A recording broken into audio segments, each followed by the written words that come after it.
In today's video, I'm going to teach you how to add anchor links in Mailchimp, a handy feature that can significantly improve the user experience in long emails by allowing readers to jump directly to sections of interest. This comprehensive guide for 2025 will walk you through each step to ensure you can do this effortlessly. Let's dive right in. First, you want to start by logging into your Mailchimp account.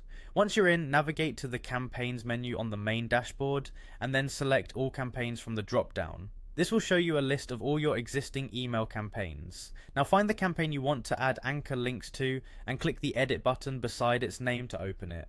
Next, scroll down to find the Content section of your campaign. Beside it, you will see an Edit Design button. Go ahead and click on that. Now it's time to add your anchor points. These anchor points are the destinations within your email that your readers will jump to when they click a link. To do this, go to the section where you want your anchor link to lead. Then click on the text block in that section. Once you're in, you need to highlight the part of the text you wish to be the anchor point. Look for the editing toolbar at the top and locate the icon that resembles a small anchor. That's your anchor icon. Click on it and a new window will appear, prompting you to enter an anchor name. Type in a straightforward relevant name and then click OK to set your anchor.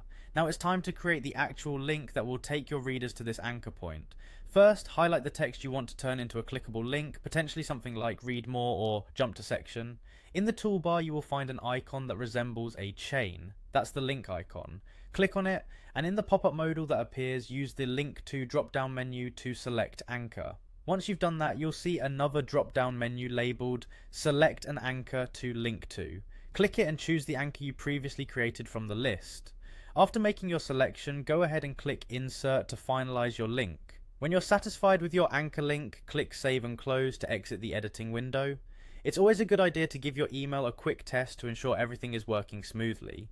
To do this, preview your email within Mailchimp and interact with the anchor link to verify that it directs you to the correct section of the email. And there you have it, an easy way to add anchor links to your Mailchimp emails. This small yet powerful feature will help enhance navigation in your emails, making them more user-friendly and engaging for your subscribers. Thanks for watching, and I'll see you in our next video.